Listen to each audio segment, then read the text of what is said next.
So I want to talk a little bit. I think they said it was okay to talk a little bit about leadership, right? So I want to talk a little bit about leadership and some of the things that have happened along the way in my career, which I think you guys may or may not want to reflect upon. So I want to start out by talking about my first job interview at Goldman Sachs. I was at the Charles Hotel. I was a third-year law student, and I was getting ready to dress for success. So let me just tell you what I was wearing. I had a 100% polyester suit on, $99 at Sims. I had a polyester shirt that was white on white, and the Italians in the room know what white on white is, okay? It's like a stitch into the white on white. This thing never wrinkled, by the way, so you didn't even have to go to the shirt service for this thing. And then I had a black Guido tie. Now, if you grew up in the 1980s, you know what that is. It was super thin. And I had my hair blown back like John Travolta. And I had these Capezio dance shoes that were sort of pointy. They called them cockroach killers in the 1980s.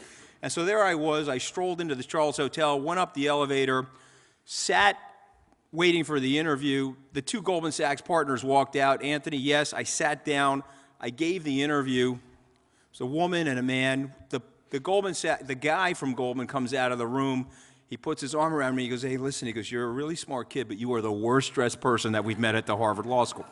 What were you dressing for? Some like cartoon event or something like that? And I like starting out with this story because it's a story about what you know, what you think you know, and what you think you know with absolute certainty that you actually don't know at all. And I was so embarrassed, actually, because I actually thought I was dressed for success. This was the clothing that my middle-class parents, who never went to college, assured me was going to be the ticket to get my job. And Mike Fascitelli grew up in Providence, Rhode Island, a similar background of mine. Said, look, man, you're the worst-dressed guy that I've seen. You got to get a suit and buy a shirt that has a little bit of cotton in it, like real fiber, and come down to Goldman Sachs and remake yourself. And I did that. I ultimately got the job. And then 18 months later, I got fired from the job. There I was, Harvard Law School. We went into a recession. I got fired from the job. And I could tell you reasons why I got fired. I could blame it on the recession. But you know what? I really got fired. I was terrible at that job. Terrible. I was in the bottom quartile of performers. They put me in front of a spreadsheet. They wanted me to do a rent roll. I was like, oh, my God, I have no idea how to do this. And so when the recession came, they fired me. I like telling that story to young people because the palpable fear and the palpable insecurity that I felt at that moment in my life was undescribable. And P.S., I was like a walking junk bond in terms of my student loans. And so I'm sitting there like, what am I going to do now? How am I going to pay this stuff off? The firm handed me an $11,000 severance check. And I took the check. I went home. It was a Friday. It was February 1st, 1991. I went home. I said, okay, what am I going to do? On Monday, I came back in New York City. I took here at Grand Central Station. I had quarters on me. There were no cell phones back then. Pumping quarters into different pay phones. Finally, I got a hold of somebody who said, hey, listen, there's a job opening at Goldman Sachs. I said, oh, you got to be kidding me. He said, no, I'm not kidding you. It was in the sales area on the 29th floor. There's a job opening. I called my old boss. I said, listen, you just fired me, but I'm not a bad guy. There's a job opening on the 29th floor. Could you help me get the job? He said, listen, I'll make the phone call for you. I got the interview. I got fired from Goldman Sachs on February 1st, 1991. I got rehired by Goldman Sachs on March 28th, 1991. I was out of work for 2 months. Personnel calls me, says, hey, how you doing? I said, great. They said, okay, listen, we're not going to ever have to tell anybody. You're never going to have to sit at the Roosevelt Hotel 20-plus years from now. Tell anybody you got fired from the place. I said, okay, that's great. We're going to mark you down as an interdepartmental transfer. I said, oh, that's great. Can we get the $11,000 back, please? Which she said, I said, absolutely not. I'm converting my whole wardrobe from poly into like wool and cotton. You can't get the $11,000 back. And so I'm probably one of the few people that got hired and fired by Goldman Sachs and pocketed the $11,000. That was probably why I had no career there. But I'm telling you this story because there's a lot of young people in the room, And I guarantee right now you're arcing your career at possibly a 45-degree angle. If you're super ambitious, you're marking it at a 70-degree angle. It's going to go straight up. It's going to be super smooth. You're not going to do anything wrong. You've got it idealized in your head. You're going to marry the perfect person. You're going to get the perfect job. And things are going to accelerate for you in a way that are fantastic. You're not going to make any of your parents' mistakes, right? Whatever you hate your parents for, you're going to do the opposite. It's opposite day in your life. And you're not going to make any of your parents' mistakes until you get old enough to realize that you are your parents. And when that happens, you're either going to have to deal with it or be very sad, one or the other. But the truth of the matter is, life happens. You're all great leaders in this room, and what great leaders have to do is they have to make adjustments in their life as their life is happening to them. You know, you're planning your life, and you're planning it to go a certain way, and God is laughing, right? You know that. Your life is what happens to you when you were planning something else. And so the number one thing when you think about your life and in the context of leadership is adaptability. If you had seen me at 25 coming out of Harvard Law School, I wanted the coolest, I wanted the best job that you could possibly get for the cocktail party. Not for myself, for the cocktail party. You see, I needed to go to that cocktail party, that famous cocktail party at Harvard Law School at the end of the year where you're standing around in there in some fancy 150-year-old building, and you're telling your peers where you went to work. Where's my job? And at that time, the coolest job was in real estate, and the coolest job was to work at Goldman Sachs, and I got the coolest job, to work in real estate and to work at Goldman Sachs. The coolest job. But you know what the problem with that job was? It was the worst job for me. You see, I was wrapped into all of my insecurity. I was wrapped into all of my immaturity, and I needed to get the job that was cool so I could represent myself to my friends and say, hey, I'm really cool. I got the best job.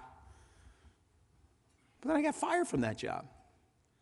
And I think what you're going to learn about your lives as you go forward, as things start to happen to you that you don't expect, or worse, things that happen to you that you don't want to have happen to you, you have to make that adjustment. So it's the number one tenet of leadership. Second thing, this is probably equal, so we'll say this is 1A and 1B or 1AA, is integrity. You got to trust me on this. Warren Buffett once said it takes 20 years to build your reputation, 1 minute to lose it. You know, you're in a super competitive life, don't cheat. Who cares? You'll land in the right spot. You'll do the right things. You know, if you work at SkyBridge, you got to get a big lecture from me. Very pedantic, sanctimonious, the whole thing. You sit in my office, 15 minutes of orientation. I tell you about my parents and my grandparents. I tell you about my parents who never went to college. My grandparents who never went to college. Every one of them working with their hands. You know, I'm not embarrassed to admit this. My grandmother was a maid. Then she was in a laundry service. She worked for a laundry service.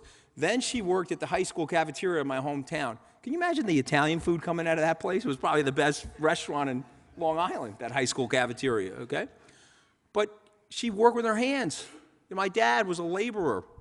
Now, I would never disrespect my parents by telling you I grew up poor. I did not grow up poor. I grew up in a middle-class home. I would never disrespect their work ethic by trying to dramatize my life, you know, rags to riches. It was not rags to riches. It was middle class to doing better than that. So I'm not here to exaggerate the story, but I'm here to tell you that these people love me very much. They gave me my last name intact, reputationally. And I tell the people inside my firm, there is not enough art, there's not enough houses, there's not enough private aircraft to ruin the last name that people who work with their hands, who love me very, very much, gave me. I've got 3 sons and a daughter. They may want to use that name. Don't do anything in my firm or our firm. It's going to hurt the firm. So the second thing is integrity. We're tied for number 1. And then the last thing that I'm going to say, and I'll take questions,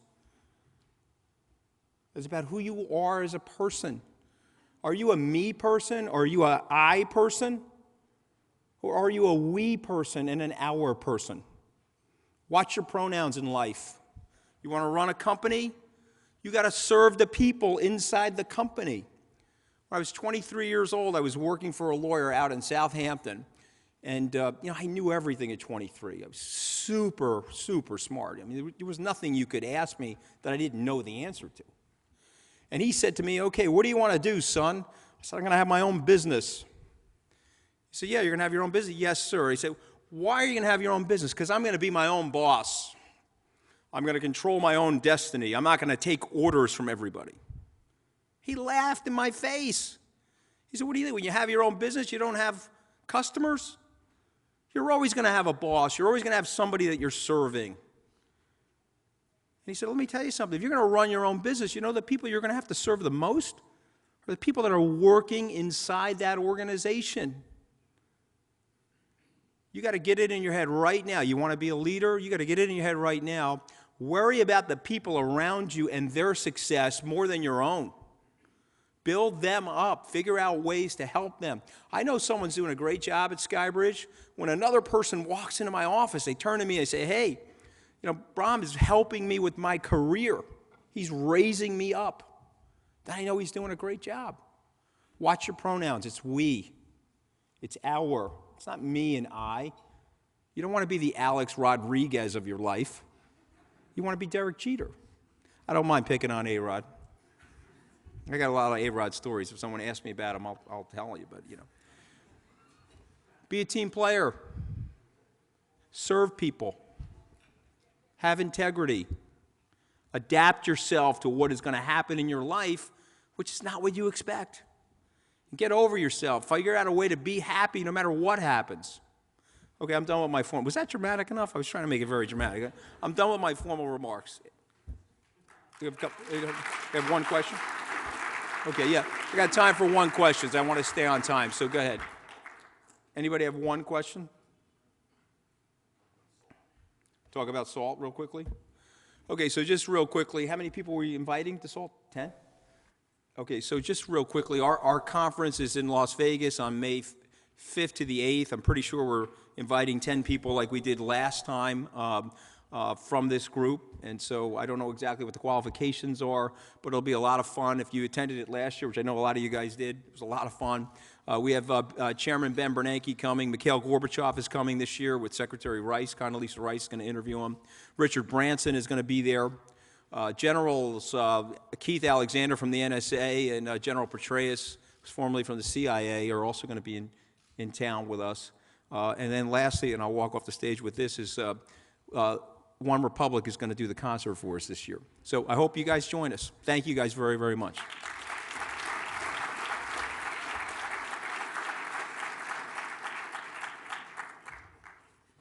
Thank you so much, Anthony. Who could ask for a better warm-up act than that, really? Truly, thank you so much for the investment that you and SkyBridge are making in our next generation of business leaders. As Allison mentioned earlier, I'm Molly Harsh. I'm the Adam Smith Society's Director of Programs. It's my honor to be here this morning to announce our nominees for the Adam Smith Society's Best New Chapter and Chapter of the Year Awards. We're going to hear briefly from each nominated chapter president about their success during the 2014-2015 academic year.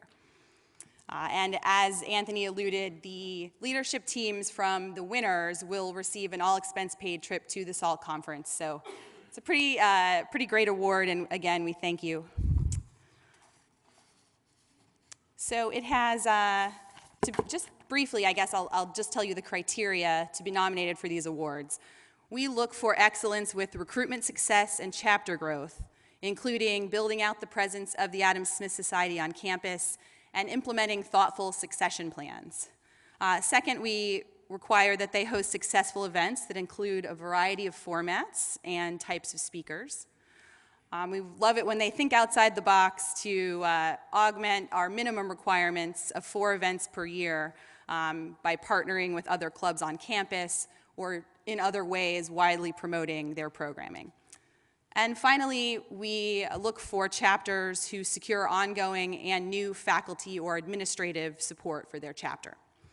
And to be eligible for Best New Chapter, nominees must have secured their approval and hosted their first event between March 2014 and right now. So let's get to it. Representing the Columbia Business School, nominated for Best New Chapter, I'm happy to introduce Jarrett Goldman. Jarrett is in his second year at Columbia, having graduated with dual degrees from Cornell. Prior to starting his MBA, Jarrett worked in a number of roles across Citigroup's capital markets division in New York and Hong Kong, the last being VP and product head of Citi's issuer services business in Asia Pacific. Upon graduation from business school, he will be joining an infrastructure and real estate-focused private equity firm in New York. Jarrett? Thanks, Molly. All right. That's a tough act to follow, but we'll all try collectively. So in our 2 minutes that we have, I just wanted to quickly touch on some of the obstacles that we faced and what we've been able to accomplish at Columbia over the past year. So we've been on a journey that started pretty much about a year ago, or actually a little more so, and 8 months of that was just getting set up, getting the right to be a chapter. And surprisingly, we had thought it was just going to be getting a few signatures on a piece of paper, getting a few people to buy in, and from there, going forward and putting on our events. But it was actually much more difficult. We faced a lot of obstacles from not just the administration, but also our own student government. And what that really forced us to do was think about the value proposition that we would bring to campus, not just the value proposition of the Adam Smith Society overall, but the value proposition as it related to Columbia Business School. And what we decided to focus on was really a theme around access. One, access in terms of what we can bring to campus, in terms of speakers that could speak towards compelling topics that our students were interested in. And then second is access in terms of the wider Young Leader Circle and Manhattan Institute events in New York City that we can gain access to. So we started executing upon that actually before we ever became a chapter, and that helped us gain a lot of momentum to bring our student government and other people on board to see the value that we could bring. And it put us in a situation where we launched only about 4 months ago, but within 2 weeks we had nearly 100 members signed up, and as of last week, we're still getting people signing up, but as of last week, when we held our third event focused on entrepreneurship with Blake Masters, we've hit our 230th member, which is defied all of our expectations, and has really set us on a path, hopefully, for growth and sustainability in the future. So thank you. Thank you, Jarrett. Representing our second Best New Chapter nominee, we have Ben Mathern from the University of North Carolina at Chapel Hill's Keenan Flagler School of Business. Ben is one of the founders, as well as the chairman of the board of the Keenan Flagler chapter of the Adam Smith Society. Upon graduation in May, Ben and his wife are planning to remain in the Triangle area of North Carolina and work in corporate strategy and finance. Ben. Thank you to Molly and Allison and just everyone. It's really an honor to get to speak to this room of folks today. I have a couple brief things that I wanted to hit on just to talk about the way we were able to establish ourselves. Really quickly, we found out about the Adam Smith Society in August, and a week later I was here in New York for the leadership meeting, and 2 weeks later we were recognized by the MBASA. So we were moving really quickly. And I think there were two things we did really well that helped us get established and grow. We have 125 members, which at a smaller business school, that's 22% of our overall student body. So we're thrilled with that. The first thing that we did that I think really helped us out was I included a very large leadership team. I did not want this to be Ben starting this weird club. I don't know what this is. I didn't want to be just the one face of what the Adam Smith Society was going to be at UNC. So I brought 4 other individuals and was able to hit on a couple different career areas, social groups, and that really helped us spread out and really get the word out as quickly as possible. Along those lines, we also identified first-year students pretty early on. We've already selected our board for next year, and we have our president, Mary, sitting out there, and a lot of her board members, so that'll be great in terms of continuing the momentum. So that helped out a lot. Beyond that, the first thing I did when I got back from New York was I emailed every single club president, and I invited them to partner with us. And a little bit of water. I invited them to join themselves, but also to partner with us. And that gets into the events that we've hosted. We've tried to partner, or at least be in conjunction with a career club or an interest club, and really bring in speakers that relate to our students and our interests. So we have a ton of healthcare people. We had a debate on that. We had a green jobs and energy debate that we were not sure how it was going to go, and we almost had to separate the speakers and some of the student folks that were engaging with them. So we've just been thrilled, and that's been, the focus of all of the events that we've hosted has been student engagement, and not just a speech with people sitting there and maybe asking questions, but really having a conversation and talking and hitting a lot of different sides. So I just couldn't be happier with how it's gone. We feel great about where we are right now, and I feel great about the future with the leaders we have for next year. Really appreciate the chance to come up here in the nominations, so thank you very much. Sorry. All right. Isn't this so exciting? I'm really excited. I'm sorry. Up next, we're going to hear from our 3 contenders for Chapter of the Year. First, representing the Brandeis International Business School, is Karthika Vivekanandan, which is very close to how you pronounce your name, I hope.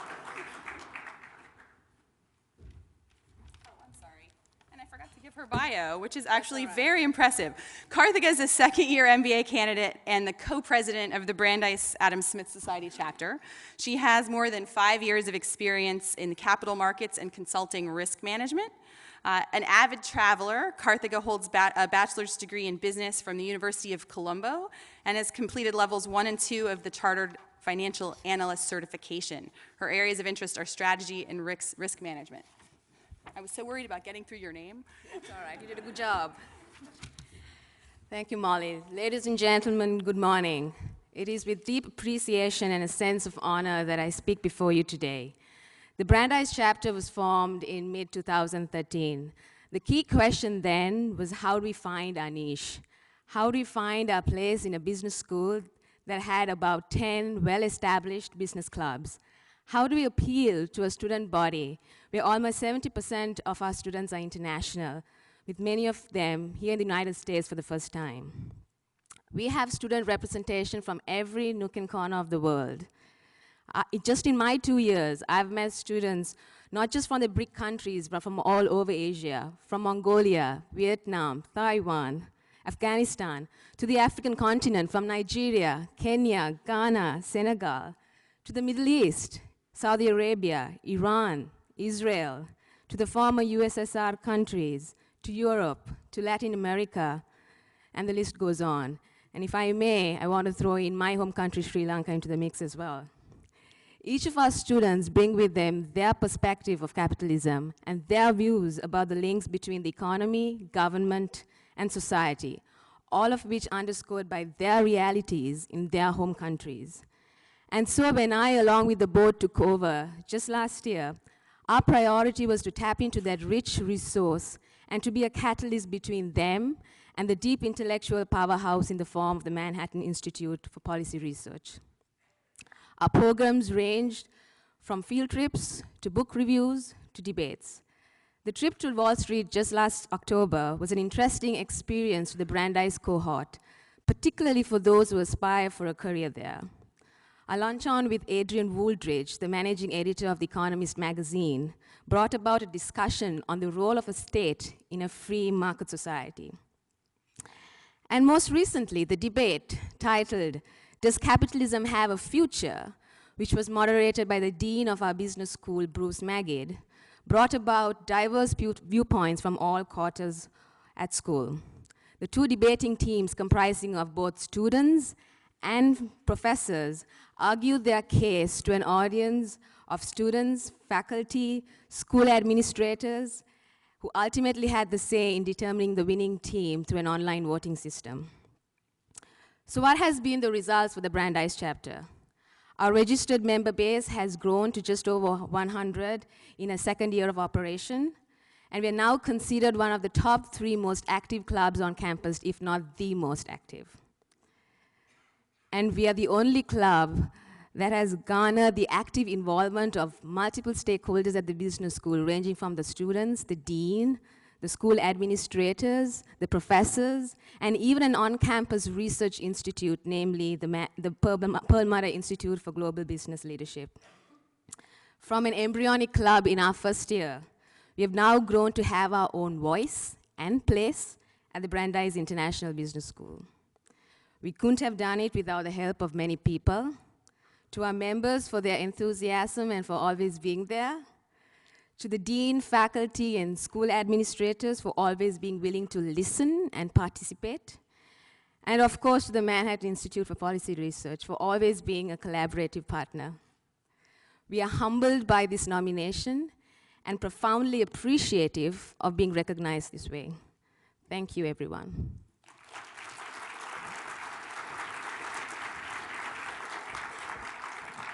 Thank you, Karthika. Next up, from the New York University Stern School of Business is Santiago Silva Restrepo. Santiago is a second-year MBA, MPA dual degree student at NYU Stern and the Wagner School of Public Service. Committed to development in his home country of Colombia, he had worked for over 5 years in the Colombian coffee sector. Santiago has designed and evaluated several policies that have benefited hundreds of thousands of small coffee farmers. Last summer, he worked at the World Bank in Washington, D.C. on various Latin American agriculture projects.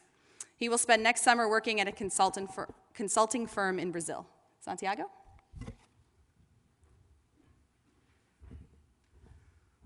Well, good morning, everyone.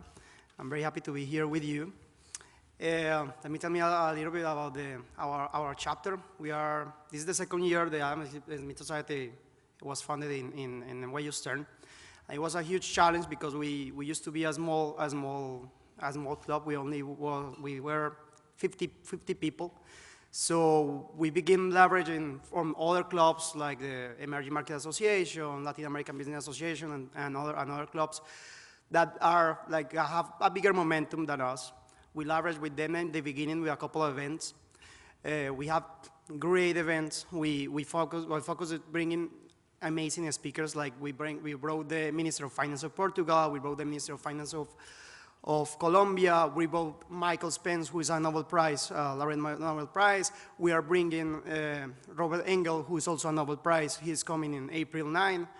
We're bringing Marlene Fedak this on Monday. So we focus on bringing great people, right? Hosting great events. We record all of our events, and we distribute the video to all our members. So members who don't go there, they can watch the video. And I think we were very successful because we used to be 50 people, and right now we are 424, which is a great number. And last year we only host two events on campus, and this year we are around 10 events on campus. That helped a lot to the club to gain a name, to create an image of what was the Adam Smith. It was not clear for the university and the people in Stern. Now I think we are well positioned in the mind of all of our students and the administrators, and we are delighted with the success of the club. We are very happy of having all of our members. We have our new president, Adam Bong, over here with his board. And well, I think I'm very, very excited with the success of the club. I'm gonna be here the next year also. I'm not gonna be part of the board, but at least I hope I'll be invited to these events again. And yeah, of course. So yeah, thank you. Thank you, Santiago. How many 424 members. Think about that a second. Wow. All right. Last but not least, the defending chapter of the year champions, I guess, representing the University of Texas at Austin McCombs School of Business. I'm happy to introduce Will Gruy.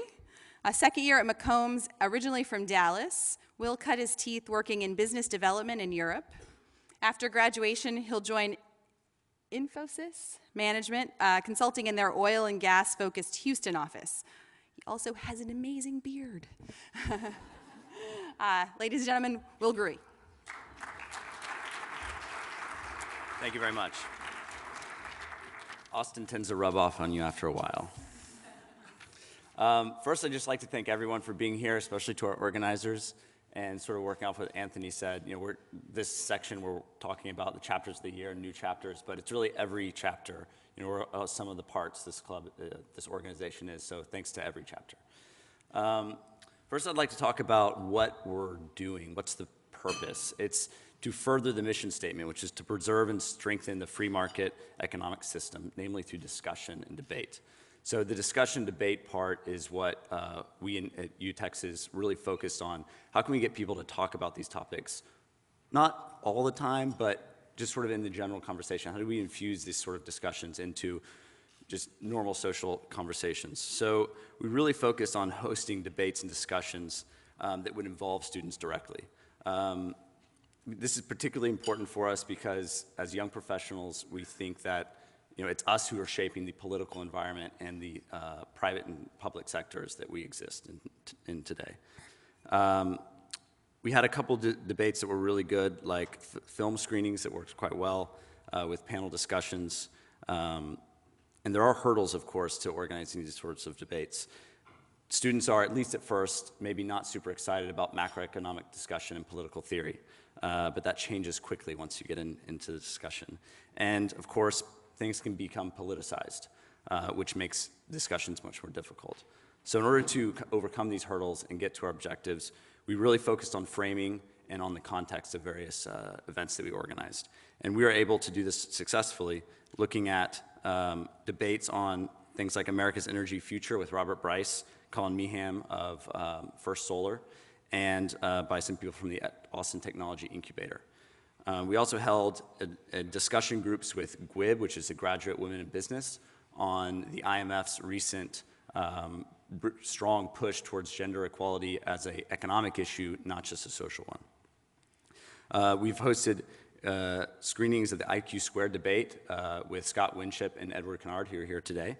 And our most successful in terms of attendance event was the screening of the Money for Nothing film, followed by a panel discussion of economists and professors.